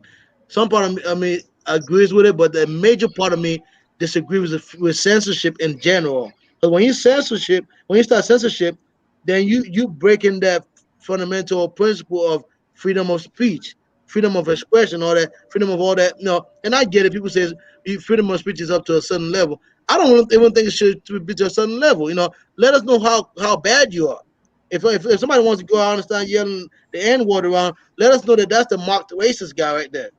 I mean, I'd rather have that than have somebody who don't yell it out, but they do the censorship based on somebody's skin and color or whatever. So I mean, it's just my mindset is always about let's have a principle that everybody stands on, and everybody goes to that principle. So, but go ahead. I know peace about the time here. Oh, okay. But yeah, like so this is a deep subject, and like we've also it's had so many facets that are causing issue, and it's not just within our community, being the Black community. It's just across social media as a whole. That's true. What about you, Teach? Anything you have to add on what Mayo and Beast just spoken? Yeah, I agree with Mayo in terms of, it should be a standard or a principle for people to not be biased, but people just are biased and they don't practice being unbiased. They just don't practice it. And the censorship in the wrong hands, for me, could be dangerous or detrimental to our society. I think the children should be protected. I don't think first and foremost. I don't think rallying for a 6-year-old sexuality is protecting him. I just reiterate that is pedophilia, that is prostitution, and they're just advertising these children because as an adult, I don't need to know a 6 years old sexuality it doesn't have anything to do with me. It is nothing for me to know. So, but a person that's inclined to like children, that's little what Johnny May. He wants to wear. He's 6 years old. He wants to wear women's lingerie. Oh, I like that. No, see, that's pedophilia and that's prostitution. You're putting your child out there for them to be prostituted and targeted. And I don't know what sane adult would want to do this, but they claim, he's exploring his sexuality. But I go back to if there's a bomb at little Johnny May's school, they would show Johnny May's feet or the back of his head. They will not show his face. No. So let's protect our children. Let's protect our children. If they have a sexuality, they're going to come into it and they're going to explore it and they're going to take a partner. But let's not make them available before time. Mm-hmm. There's also a lack of etiquette and decorum, public decorum and public etiquette. We all grew up with that level, no matter how you want to call it training. That's at the end of the day, that's what it is. It's decorum and etiquette. You learn that when you're amongst certain crowds or in certain environments, these are the general acceptable ways to go about acting that will cause little to no incidents or negative consequence. So no matter how you felt, no matter how you were taught when in a general public area, you act accordingly. You don't act in that manner and we should take that old school mentality and apply it to social media now. Like certain things just shouldn't be put out there for the general masses. No matter, I agree that that's how you feel or whatever, but that's not for the public mass to really indulge in. Exactly, and I think it also lends itself to these pedophilia rights. It does. Now that they won the gay rights, now they have to escalate it or take it to the next level with children's rights and pedophilia rights. He's a pet. It's just at some point you have to say no. You have to say no. We cannot protect our children parading them sexually. Whether it's heterosexual, homosexual, transsexual. Just parading them, period. Them, period. Like, exactly. No matter what capacity, we have to protect our children. And talking you can about set them things in private. You can set up private. If you want to showcase your kids, cool. You can set that thing up private and tag in specific people that you want to have access to it, and they can see. Like I said, that's prostitution. That's what they're doing. I agree, but you can't. I agree, but for those general people that aren't really understanding, like, well, what about my mama that live over here and family? Okay, look, set that shit to private.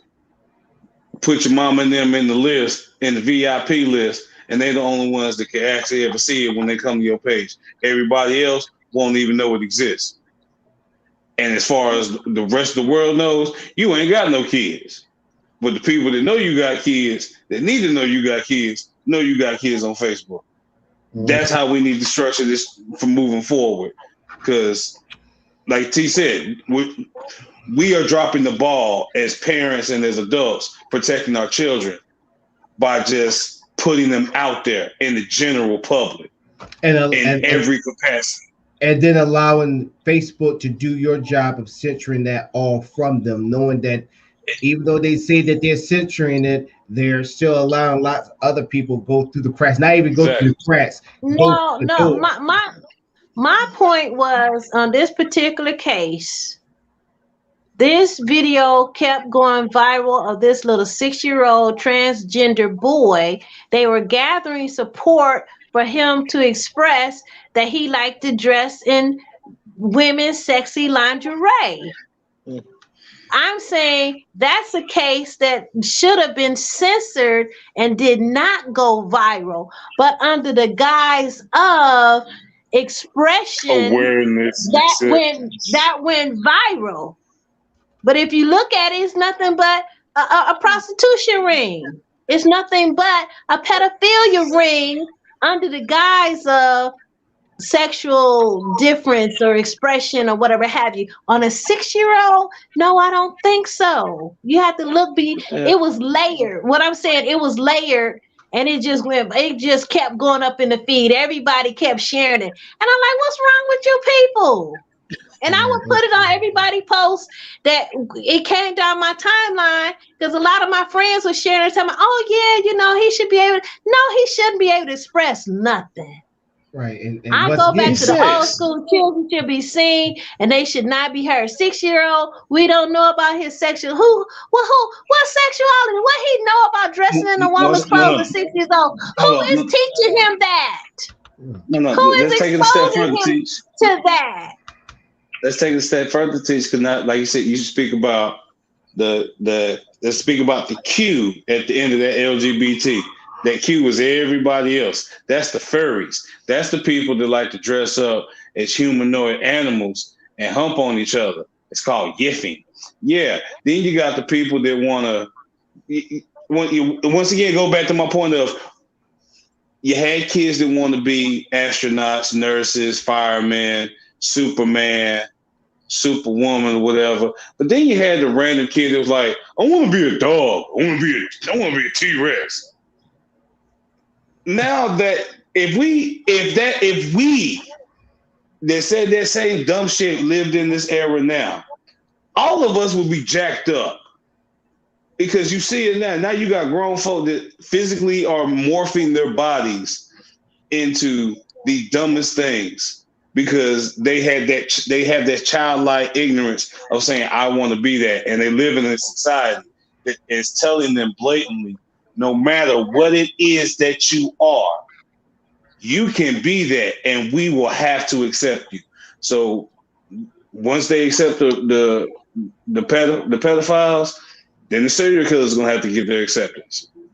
Well, and that's only right. Go ahead, Mel. So I mean, I what everybody's saying, I totally understand. I think that this is me again. Of course, yeah, I know I'm always come. I just have a few things that the principle. I mean, like, one, first of all, if we're going to censor, let's censor. If we're not going to censor, don't let's censor. No, and number two, the reason why is that like once we start to censor, then we leave open to whatever we want being censored. Because I mean, right now, as much as we all agree 100% that no kid should be like maybe like being shown on public on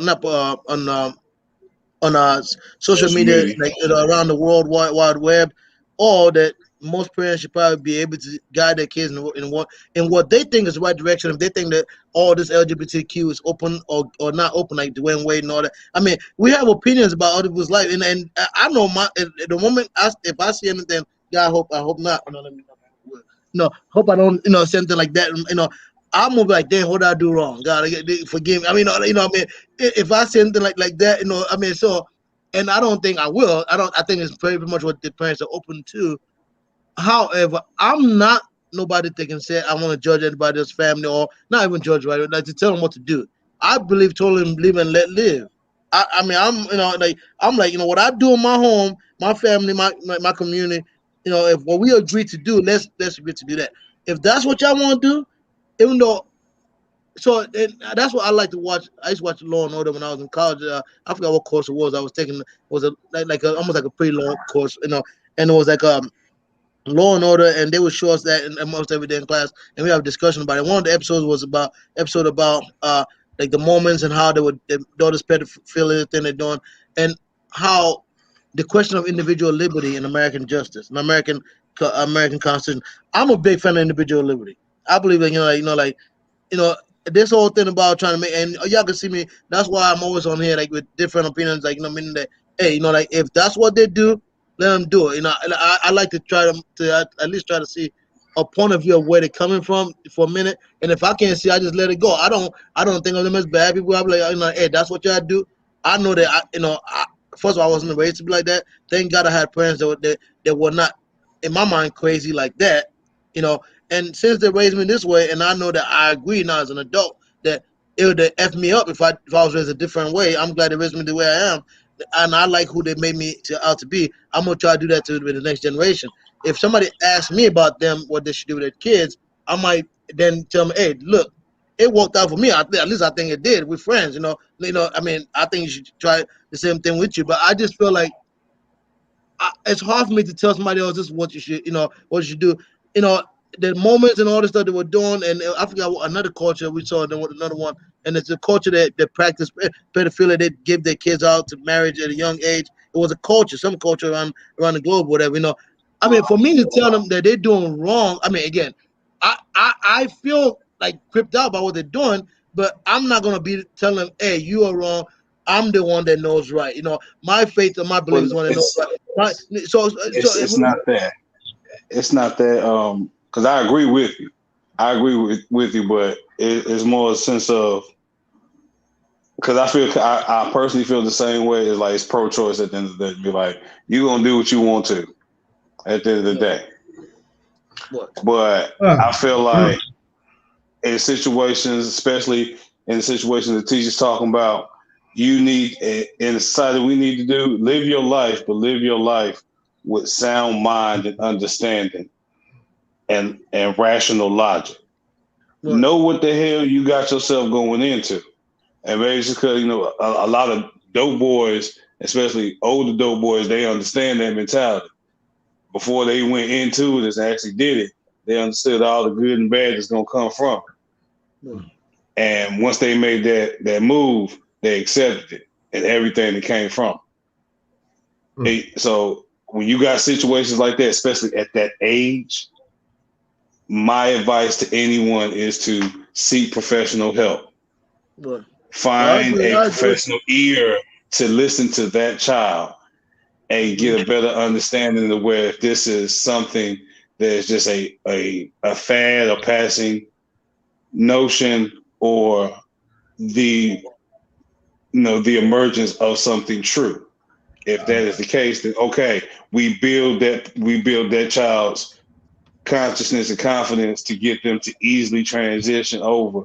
So once the physical part happens, they know what's ahead of them. They can deal with it.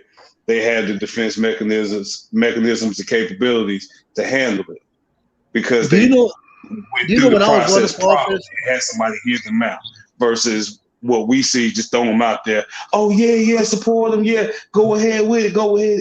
Like, have you actually talked to this child? Right. Like, maybe the child is just a transvestite. Maybe they just like to wear women's clothes. Maybe it's just a transvestite. They don't want to be a woman. Yeah, one last point, Mail, and then we're gonna jump into. When I was running for office, there's a group that I met with. I was trying to get an endorsement from them, and and I really was. I was shocked, and I was on their side because of individual liberty. And that's my piss off. Since I need it a little bit, but they were trying to. It was. I just remember it was about this issue. They were this. I guess I didn't know at this point. I don't know the phrase, but it's some kind of thing like the Republicans are supposedly they're putting in right now, where it's like if a kid is showing that they have like maybe like homosexual type whatever, they take them to counseling to kind of and I forgot the name of the. Oh, you're talking about that conversion therapy. Conversion therapy, and I didn't know nothing about it. I didn't know nothing about it, so I'm talking to. No, we're not talking about that type of therapy. We're not talking about that type of therapy. Either way, I'm not. I ain't talking about. Yeah, but that shit doesn't exist. I mean, either way, I mean, I can see where somebody might be like, why are you allowing this kid to be gay, whatever, and that's the Republican on the what's called a conservative way. And I can see somebody be like, hey, it's my son. What the hell, you get out of the way, I mean, so I'm just like, like for me, I was shocked. I didn't know that there was such a thing called conversion therapy, and I, for me, again, it's a situation where I totally understand the mindset of people who are not like that, but I can't tell myself to force somebody else to be what they are, or tell them that that's not what they should be. So in this case of this kid being a predator on internet, what I want y'all to consider, is it an issue of censorship, or is it an issue of sexuality and the parents being allowing or childhood sexuality? So it's two different things done by here. One is the idea of the kid being shown on social media at a young age, and the censorship, maybe there should be censorship at all, or the idea that the parents allowed or actually putting their kids on, maybe they should be charged with bad parenting. So it got to be one of the two. I don't think that we should make it of the two. If it's censorship, if we censor that, you can censor anything else. It can censor us from being able to say Black Lives Matter. I mean, I'm just going extreme right now. Yeah, that's extreme. But my point is totally up under protecting the child. You know, we have laws that says that any child participating in sex under the age of 16 is rape. So we have laws that say that any pictures of individuals under the age of 18. If teenagers sex with each other and get caught, that's child pornography. That's CP. That's what exactly. Yeah. So yeah. Go ahead. I guess only because I wouldn't share this. I wish I could show you. You know, this 6-year-old dressing in sexy lingerie. That's pornography all day long. And my point is, they're not censoring that. My point is, they're sharing it. 2 million hits, 3 million hits. Yeah. And so, that's what I'm talking about. You see what I'm trying to ask, Mayor. Yes. So go ahead. So if I'm stuck right there, that child is not being protected. That should be censored. If Facebook want to censor something, want to say, oops, we can't allow you to show this, that's what they should not be allowing to have a free-for-all on the net. I don't want to see no 6-year-old, no sexy lingerie. That don't make no sense. I don't want to see no 6-year-old in no women's clothes. But only to pedophiles and people in the market to prostitute that child. Okay, that's what I'm talking about. Okay, everybody back to their corners. All right, so everybody back to their corners because we're about to get into these segments. So I'm just gonna put what everybody's saying all together because everybody's point of view on this is correct. Because I can see Cheech. It's like something like that of a little kid being pushed out there for an agenda of him expressing themselves should cause an alarm. It should be something that should be censored. Going on what Mayo was saying, which I honestly do believe, is that if you open that Pandora's box of censorship, you censor this, next day this gonna get censored. I could be talking about Coca-Cola. Yeah, I could be talking about Coca-Cola. Pepsi could take offense to that and censor me. You know, and so I get that. And then also what Beast is saying too as well. There's already laws in place about pedophilia, and that does constitute as pedophilia, and that you should be prosecuted, you should be put in jail. Once again, going back to censorship, somebody could get seriously in trouble because on Facebook have caused jobs, Facebook has caused relationships, marriages. I mean, it caused people freedom. No, it caused senators to have to be honest with them. So not only just senators, but representatives having to be honest when their freaking lives is put out there for all the wrongdoing that they're doing. And then also you see a lot of good things that social media has done where it actually helped out once, like the Black Lives Matter movement, helped out a lot of movements out there. So when we can talk about the bad, we also got to balance it with the good too as well. But I believe that this is a subject that I thought that we will definitely go deep on this. This is something that we got to talk about in the near future. So this definitely be a part two to censorship, because I think we only just touching the surface. We're not even deep on this censorship thing. And hopefully that we have more people to also join in the topic. So now with that out the way, we're going to go into the segments. Teach, it's time for us to go to Africa, and that you can explain much more about your article, even though you talked about it a little bit. I just want you just to fly around it a little bit more, and then also talk more about, how the students will benefit from the donations that you receive, mainly from this guy, and the that you have. So, ladies and gentlemen, you don't need a passport. It is time to go to Africa.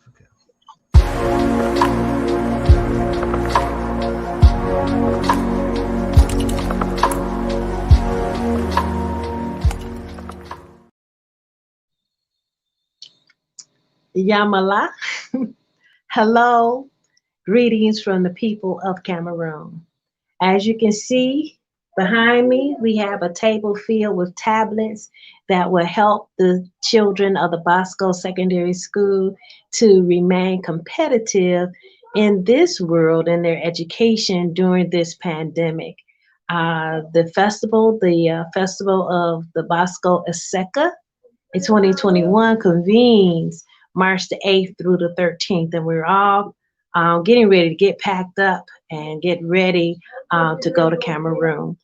One of the things that I wanted to bring out is we talked about going back to our roots. And I have stated before that I have 32% of Cameroonian blood in me. So I feel that it is my home. I appreciate the outpouring of love, the outpouring of support, your generosity helped make actually my dream, my birthday come true. This was a fundraiser for the African Roots and Heritage Foundation for my birthday. And I had to say that this was the best birthday ever to help me realize a dream, realize a goal in touching the lives of many, many students. Some of you may know, some of you may not. I actually mentor students around the world. And I get them to volunteer on many different projects. I've gotten them invited to high-level meetings with the African Union. This summer, I'm going back to Tanzania. They called me back to do a 3-week summer institute where I'll be working with artists again, as well as the other students at the Tasuba University. So we always have things planned to do concerning the African Roots and Heritage Foundation, and just me, myself, as a professor, teaching, encouraging, uplifting, motivating students to do their best in their work. So I know the students are going to be excited. They're going to be very, very happy to receive these gifts. I'm going to try to do a live video if I can. If I cannot, I will just make videos and publish them when the time permits. So this is basically it. We're all ready with our technology to bring and share with our brothers and sisters of Cameroon to let them continue to have that competitive advantage in education. Africa is rising, and the diaspora is connecting and reconnecting, healing for the glory of Africa. We are all Africans. I'm Africa, born in America, and then there's other Africans that's born on the continent, and other Africans that's born in Europe, other Africans that's born in the Caribbean. We are African. We are all African, and if we are not our brother's keepers, who's going to keep us? So thank you, thank you, thank you for your generous donations. Thank you for your kindness and your support. And that would be it.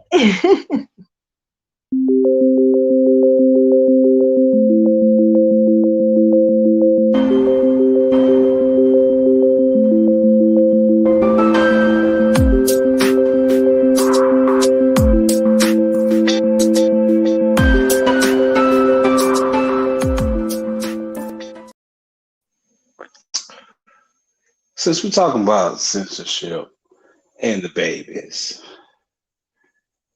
kind of makes me reminisce about growing up in my old community.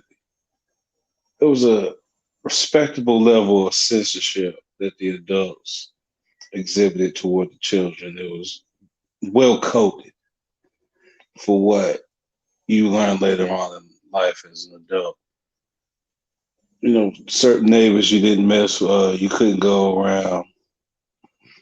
Even if they had kids, certain homes you couldn't go into, and you ask your parents why. And they say things like, hey, mama don't know how to run their house. Or they just ain't right. Or some kind of sideways glib comment. Usually a diss at their character or their upbringing, which you later found out it was code for something a lot deeper. Like they were a pedophile, or that child lived in a very unstable home with a lot of unsavory individuals coming in and out. And your mama just didn't want your ass around that shit. And even when it came down to social gatherings, that whole seen and not be heard, it was certain conversations, certain topics that were not discussed around you. And they would let you know that this is grown folk talk. That was it. You had to leave. Now you later found out that particular grown folk talk was about personal situations that might have actually involved you, and you had no business hearing it at that time. So I'm very fond of that upbringing because it taught me how to conduct myself in public and just really tell folk what need to be said at that moment. Because not everything need to be said and need to be shown at that very moment. Not everybody's capable of handling all of that at one time. Sometimes you gotta chop it up like a baby. Sometimes you gotta mash it up for them. Sometimes you gotta feed it to them in a straw. Point being, a certain level of censorship is always applied in life, no matter how vague the interpretation. We just have to go back to a more respectful acknowledgement of it. Yes, we're censoring these things, but these are things that are deemed unsavory by the general public, meaning that if we put this out there, we know at least 15 to 20% of individuals that see it will have something negative to say. As long as it's not on something serious and like murders and politics, things of that nature, then yes, censorship should be applied. But on trivial matters, insignificant, silly things of day-to-day pop culture ignorance, what's the point? If they're willing to put that type of energy into why Spider-Man could beat Goku, have at it, young sir. I'm not going to stop you. Because that's just a waste of time and energy. Ain't no point in censoring that because ain't nobody with any bit of common sense going to really pay it no mind. And anybody that pay attention or invest in something like that, you're going to stop dealing with them on the real tip. You're going to slowly push yourself away. And they won't be part of your community. So as we move forward with this censorship, let's understand and truly acknowledge the respectful way to go about doing it in the general mindset. There's a difference between what you censor in your day-to-day and in your home environment versus things that should be censored, because if anybody were to see that at any given moment, they may feel some kind of way about it. And if you feel some kind of way about it, then you as the public should know that maybe that should not be put out there, especially in light of what's going on right now.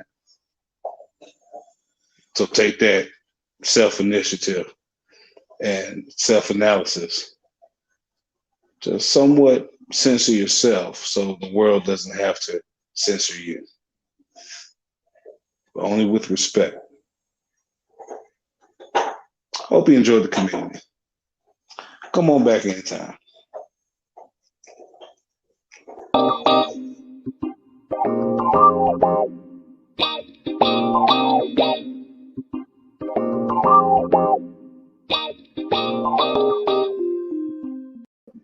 Yes, ladies and gentlemen, we are ticking for time, so we're going to make these final thoughts, aka final points, real quick. So we're going to do a round robin. Beast, you go first. What's your final point for tonight's show?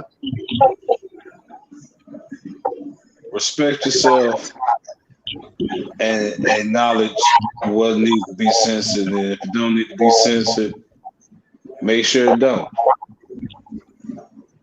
Gotcha. My message is be the light that you want to see. Be the change that you want to have. Be. Just simply be. Mayo. I'm gonna do something new here. I'm gonna make this super short. Yes, I think it is. Just be kind. And I've used this before about being kind, but there's just different variations of it. I've been, doing a lot of walking lately, and running, I run into a lot of people on the trail, walking a lot of people on the trails, and everybody I run into, walking to, I say hi to them, I wave at them. It's not because of any particular reason, but it's a natural feeling that if you got breath going in you, you're created by the same creator that created me. There got to be something that's commonality that we can at least acknowledge each other. With love, we love to say, like, hey, I'm here. We're meditating on this 4-mile track. You doing the same thing I'm doing. We feel like we want to meditate on here. We share in the same space, same mindset. The least we can do is to acknowledge each other and just to move on with our day. Just say hi, say hello to somebody, smile to somebody, give that gesture of life, and that's what I love. So, my final point is don't ever wear the same color as the back screen. As you can see, that's just a special logo for Sky Zone Society. I love it. Oh gosh. So that's going to be my final point of the show. Ladies and gentlemen, for our next show, is properly titled The Love of Black Women. The reason why I want to do this show because they have been left behind and they're the ones that have been the backbones of Black culture, not only just Black culture, but also politics, because we got a lot of them that are in office that we don't recognize, and just Black women in general. The ones that are at home that have businesses or just a stay-at-home mom that just don't get the praise that they deserve. So we're going to be talking about it because there's a lot of issues that needs to be addressed when it comes to Black women. And that show is going to be on Wednesday.